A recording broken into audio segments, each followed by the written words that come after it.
salut les copains, on vient de recevoir les nouvelles Fly attendues depuis un petit moment. Donc on va pouvoir la déballer. Dessus on a un très beau sac avec le support pour le casque d'un côté. On peut caler sa pompe syndiquée et pour aller à la plage, le petit renfort pour poser le foil dessus sans se faire mal. On a un sac à dos qui a l'air bien conçu. Dans la petite poche devant, on va trouver donc le leash qui est fourni avec. On précise, c'est pas le cas de toutes les marques. Nous avons ensuite une petite poche à l'avant où on va trouver la petite clé pour démonter, resserrer sa valve, un petit kit de réparation blader, un petit morceau de tissu à amener chez son voilier favori en cas de déchirure, 3 petits patchs, pareil en cas de déchirure, il y en a même 4 sur la plage, on peut patcher de suite après avoir bien rincé et nettoyé sa voile. Et le petit adaptateur, puisque sur cette voile là on trouve des valves de gonflage type stand-up paddle. Donc l'adaptateur est fourni avec, ce qui permet d'éviter de changer de pompe. Hop. Ensuite on va trouver donc une large ouverture au niveau du sac qui va permettre en fait de bien déballer sa wing, qui est bien pliée de façon assez compacte. Et on verra le pliage dans une autre vidéo. Allez, on va déballer.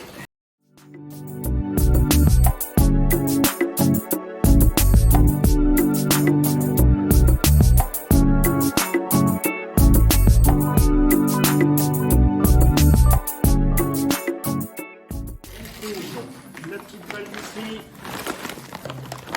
dessus, le système classique stand-up paddle. On pense à bien mettre le petit téton vers le haut, sinon quand on va dégonfler, ça va, l'air va s'échapper.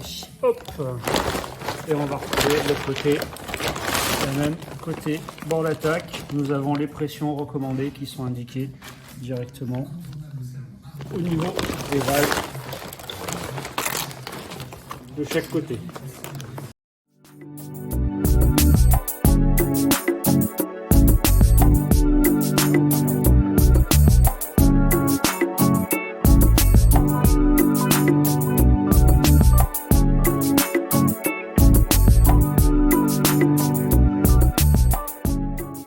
Alors là-dessus, ça se gonfle à 8,5 PSI.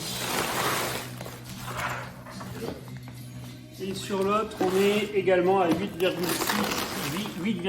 PSI. À première vue, sur les surfaces plus grandes, il y a des différences de pression au niveau des boudins.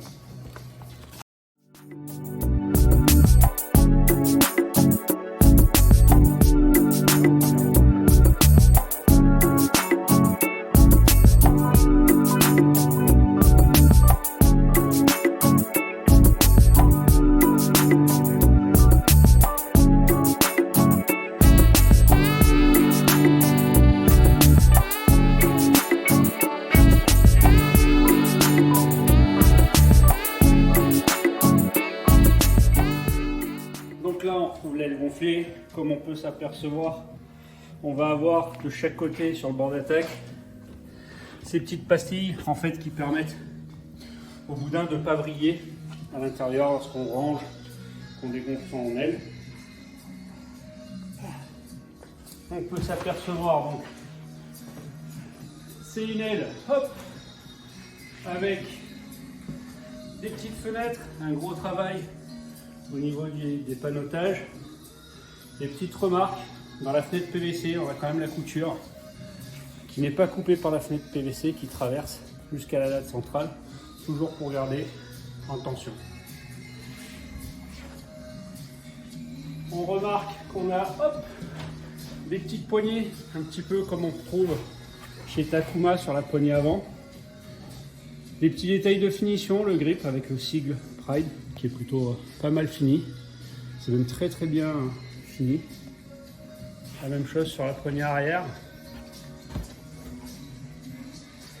Au niveau de la poignée Freefly, pareil, on trouve un badge, un patch en néoprène.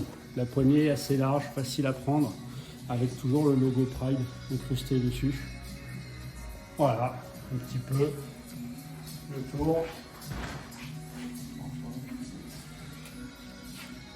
Donc on voit 3 lattes sur la partie au niveau de la chute. On repère, on voit bien tout le travail de couture qui a été fait pour la tenue des panneaux, et pas juste des panneaux longitudinales.